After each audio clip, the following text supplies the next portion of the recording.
The wisdom of Kabbalah is the most ancient of all wisdoms. It goes back to the time of Abraham the Patriarch, in the 18th century BC, 3,800 years ago.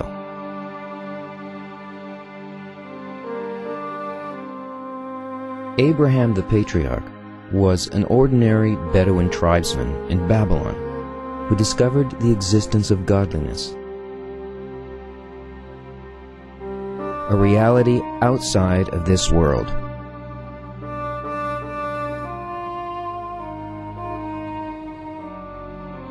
He then wrote a book about it called Sefer Yetzirah, the Book of Creation, which is actually the very first book about the wisdom of Kabbalah.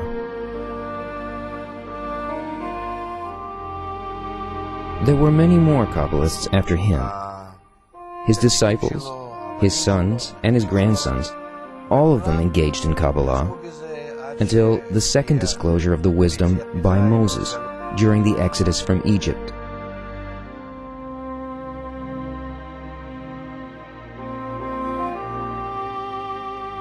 Moses was a great Kabbalist, and he wrote the book of Torah for us.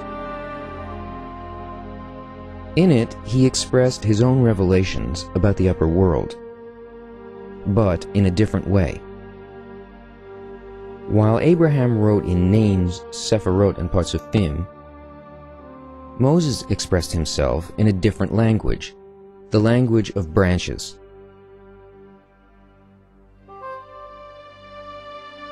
Because everything in this world comes from above, from a higher world.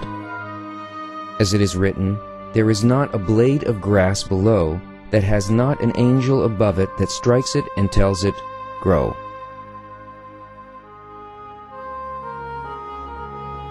Therefore, there is a complete correlation between everything that exists in the upper world and everything that exists in our world. For example, in our world we have a language and denominations and names for every item we encounter. We can then take these names and seemingly go up a level to a higher world and use these names to describe everything that happens in that world. That's what Moses did when he described the language of branches.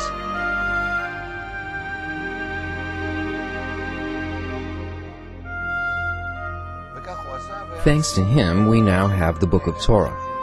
People here in this world think that it refers to worldly events, historic events, romance, journeys, and other activities.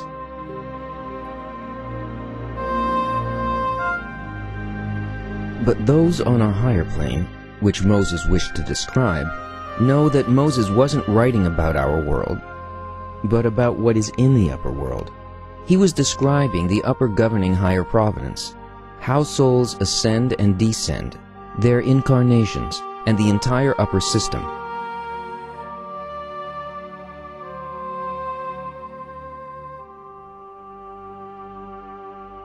Then followed the book of Zohar, the book of radiance, which was to become the best-known book about the wisdom of Kabbalah, even though no one completely understands it.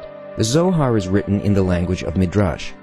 This is a different language than the one used by Abraham, who wrote his book in Sephirot and names. It is also a language different from that used by Moses, who wrote in the language of branches using words of this world.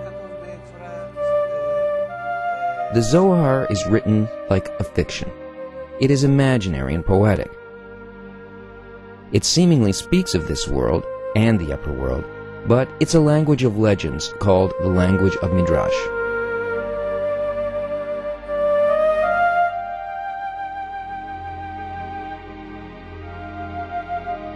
After the Zohar, we come to the disclosure in the Middle Ages in Svat by the holy Ari, Kabbalist Isaac Luria. He wrote nothing himself, but what remains of his teachings have been recorded in writing by Rav Chaim Vital, his disciple. This marks the beginning of contemporary Kabbalah.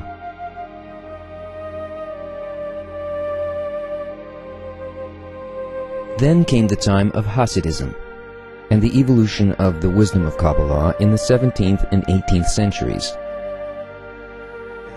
until it evolved into our contemporary Baal HaSulam.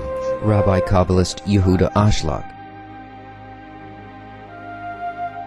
Baal HaSulam wrote the commentaries to the Zohar and the writings of the Ari, and expressed Kabbalah in a contemporary language.